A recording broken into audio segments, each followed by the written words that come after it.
Hi everybody, it's Chris Kandai here. Welcome to another edition of FAQ, Faith in Quarantine. This week we've been looking at the life and story of Daniel and how he's helping us to live well in lockdown. Today I want to talk about how do you speak the truth to power in lockdown. It's been a huge story this week, particularly as it relates in the UK to a certain civil servant and his response to lockdown and the apparent way in which he broke lockdown restrictions, leaving all sorts of hypocrisy claims that he has asked us to do certain things because he was the engineer behind the guidance of how we're supposed to self-isolate, or if we're ill, or we're supposed to socially distance, we're not supposed to travel, we're supposed to stay at home, and he seemed to have broken that. So how are we supposed to speak truth to power even under a really difficult set of circumstances? Now, the book of Daniel helps us. It's about a lockdown. It's the people of Israel are locked out of their nation. They have to live in captivity in a new place called Babylon. And actually, Daniel is a civil servant working for a pagan government, the Babylonian government, who have trashed Israel. They've taken the precious things from the temple, and Daniel works for that administration. And that's an interesting challenge in itself. Some people say, politics, it's so dirty and broken. There's no way that Christians should be involved in politics. We need to keep our hands clean. We need to disengage from that kind of murky world of political power and manipulation. Well, Daniel challenges that. He shows us how to live well even in a difficult and broken system. And so if there were such things as patron saints, the patron saint of the civil servant, well, you could choose Daniel. I guess you could choose Esther, or maybe you could even choose Nehemiah. But I want to focus in on Daniel today. And Daniel in chapter 4 is back on the scene. You might remember yesterday we looked at the amazing story of Daniel chapter 3 and the fiery furnace, the fourth man in the fire. It wasn't Daniel. It seemed to be one like the Son of God. It seemed to be essentially Jesus turning up early in the story to show solidarity with persecuted believers. But somehow Daniel's back, and there's no explanation of where he was before, so I think we're just supposed to think he was legitimately out of the country and out of the picture. But he's back at the right-hand side of the king. And this story, all of the stories in Daniel are beautiful and powerful. This one comes in the genre of a letter. It's like a compilation little book, the book of Daniel, because you've got almost like pantomime reenactments of famous events that happened in Israel's history. You get some prophetic pieces where we're understanding what God is doing. We see things from God's perspective. But this chapter 4, is a letter sent from Nebuchadnezzar. It's a bit of autobiography, which is really unusual. But here we go. King Nebuchadnezzar, to the peoples, nations, and men of every language who live in all the world, may you prosper greatly. It is my pleasure to tell you about the miraculous signs and wonders that the Most High God has performed for me. How great are his signs, how mighty are his wonders. His kingdom is an eternal kingdom. His dominion endures from generation to generation. So this is like, Nebuchadnezzar's testimony. He's explaining his engagement with the Most High God. Now, that's not a Babylonian concept. That's a Jewish concept. King Nebuchadnezzar, the king of the mightiest empire in the world at that time, is paying tribute to the God of the Israelites. And this is his story. It's a bit like you might see, maybe you saw that I Am Second. It was a series of little videos made from relatively famous people talking about their experience of becoming Christians. Or maybe you saw some football players, Liverpool football players, getting baptized. The goalkeeper, Allison, baptized some of the other players, and we're kind of intrigued that someone with that kind of profile is going to tell you their story of coming to faith. Well, this is the most high profile person in the world of his time telling you about his engagement with the Most High God. He has our attention. What is he going to say? I, Nebuchadnezzar, was at home in my palace, contented and prosperous. I had a dream that made me afraid. As I was lying in my bed, the images and visions that passed through my mind terrified me.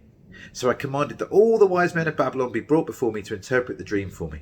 When the magicians, enchanters, astrologers and diviners came, I told them the dream, but they could not interpret it for me. Finally, Daniel came into my presence and I told him the dream. He is called Belteshazzar after the name of my God, and the spirit of the holy gods is in him. Interesting. Love it. Isn't it pregnant with meaning? So what have you got? You got Nebuchadnezzar, happy and content.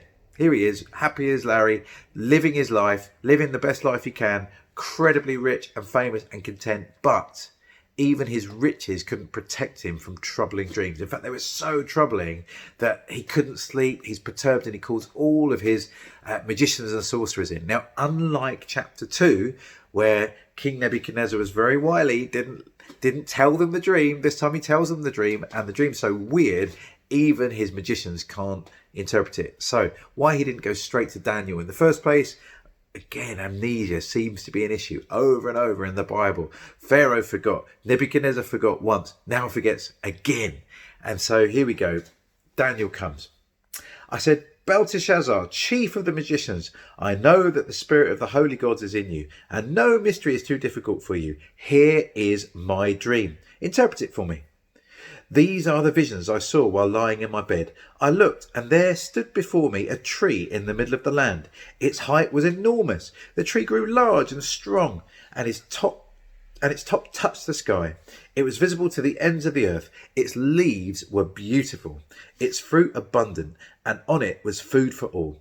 Under it the beasts of the field found shelter, and the birds of the air lived in its branches. From it every creature was fed.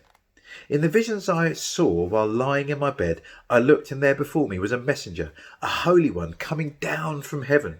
He called in a loud voice, cut down the tree and trim off its branches, strip off its leaves and scatter its fruit.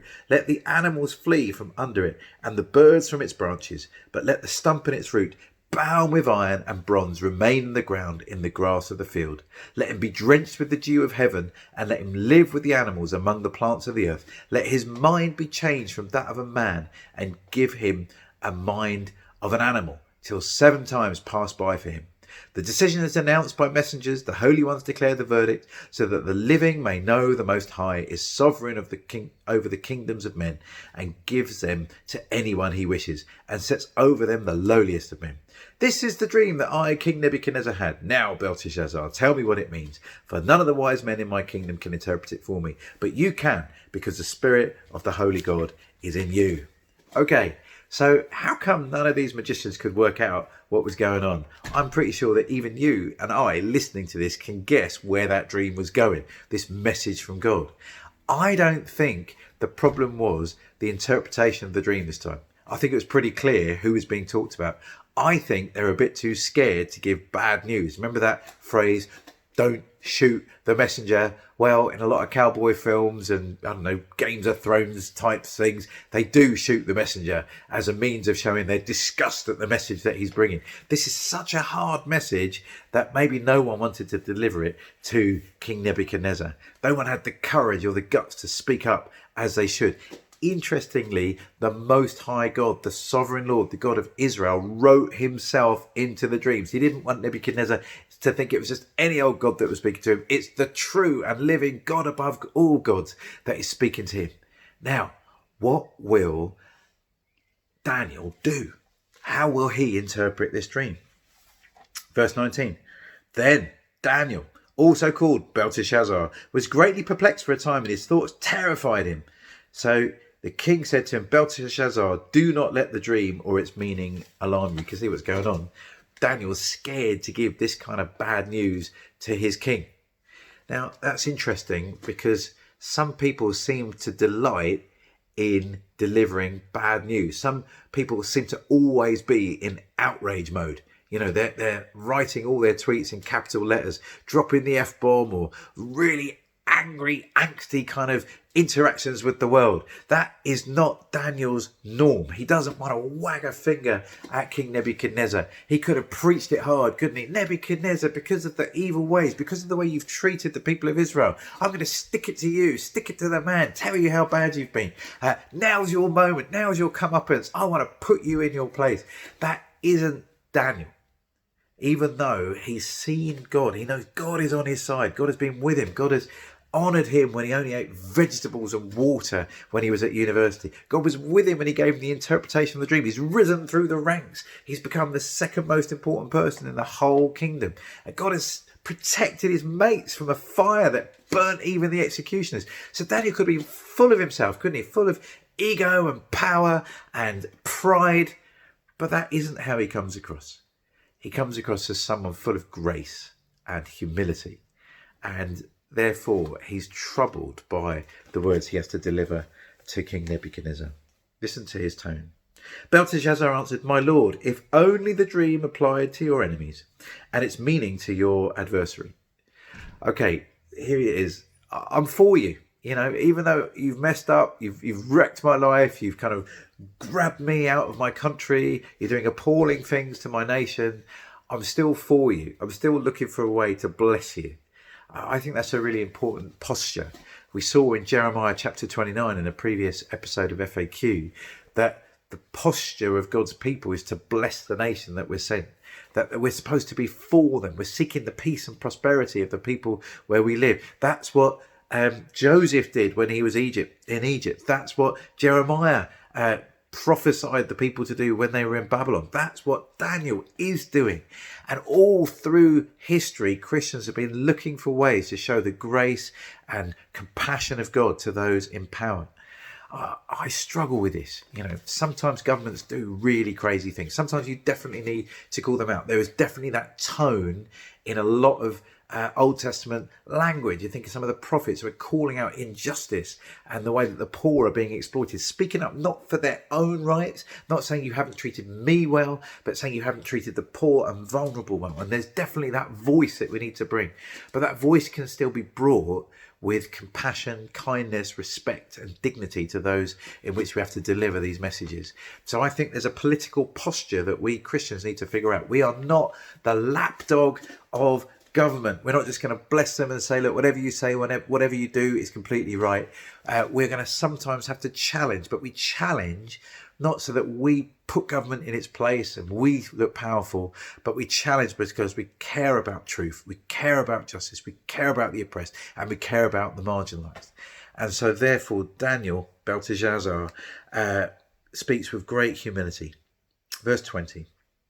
The tree you saw, which grew large and strong, with its top touching the sky, visible to the whole earth, with beautiful leaves and abundant fruit, providing food for all, giving shelter to the beasts of the field, and having nesting places in its branches for the birds of the air. You, O king, are that tree. You have become great and strong. Your greatness has grown until it reaches the sky, and your dominion extends to distant parts of the earth. You, O king, saw a messenger, a holy one, coming down from heaven, cut down the tree. This is, verse 24, this is the interpretation, O king, and this is the decree of the Most High has issued against my lord the king. You will be driven away from people and will live with the wild animals. You will eat grass like cattle and be drenched with the dew of heaven. 7 times will pass by for you until you acknowledge the Most High is sovereign over the kingdoms of men. Nebuchadnezzar is going to be taken from power and he's going to lose his mind. And he's gonna return to kind of base instincts until he repents and comes back to God. Now, be careful. This is not saying that every instance of a mental health problem or someone, relapsing into a kind of more instinctual, primal, animalistic kind of behavior is therefore the judgment of God. Doesn't say that. This is one instant where it happens. And so this is a specific judgment on Nebuchadnezzar, not saying that all people with a mental health problem are under the judgment of God. Verse 28. All this happened to King Nebuchadnezzar 12 months later, as the king was walking on the roof of the palace of Babylon. He said, "Is not this the great Babylon I have built as the royal residence by mighty power and for the glory of my majesty?" Full of himself. How could he not have remembered this incredible, humiliating prophecy that God had given him through a dream? But remember, amnesia, ongoing problem in the Bible and in our lives and in Nebuchadnezzar's lives. Verse 31, the words were still on his lips when a voice came from heaven. This is what is decreed for you, King Nebuchadnezzar. Your royal authority has been taken from you. You'll be driven away from people and live with the wild animals. You will eat grass like cattle. Verse 33, immediately what had been said about Nebuchadnezzar was fulfilled. He was driven away from people and ate grass like cattle. At the end of that time, I, Nebuchadnezzar, raised my eyes towards heaven. and my sanity was restored. Then I praised the Most High, I honoured and glorified him who lives forever. This breakdown happened to Nebuchadnezzar, and he lives to tell the tale. I guess this is how we know, because the story began with his testimony. I need to tell you what God has done. And weirdly, Nebuchadnezzar is not embarrassed about this. He wants to give honour to God, that God was teaching him something really important through a really difficult set of circumstances. Some people are embarrassed about talking about mental health or their own humiliation in the past. Nebuchadnezzar seems to be very proud to tell the world. Something genuinely seems to have changed for him. And so he's very open about that. I like the fact that it just says that he lifted his eyes to heaven. Maybe when you're in that kind of really dark space, you can't even find words to express to God. And so God is willing to take just Nebuchadnezzar lifting his eyes. That's maybe all that he could do. He lifted himself up to heaven, and he was asking for mercy. He's recognizing the sovereignty of God. I find great comfort in that.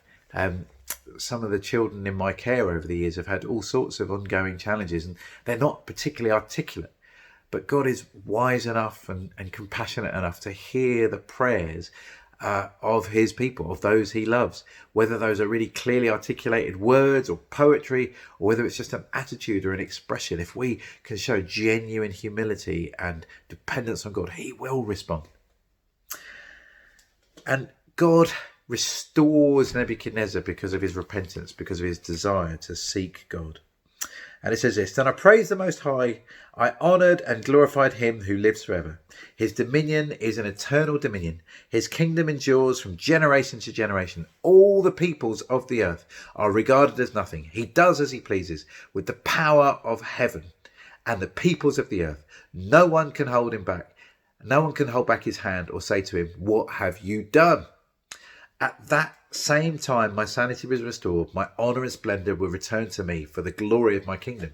My advisors and nobles sought me out, and I was restored to my throne, and I became even greater than before. Now I, Nebuchadnezzar, praise and exalt and glorify the King of heaven, because of everything he does is right, and all his ways are just. And those who walk in pride, he is able to humble. Those who walk in pride, he is able to humble. That's a real challenge for us.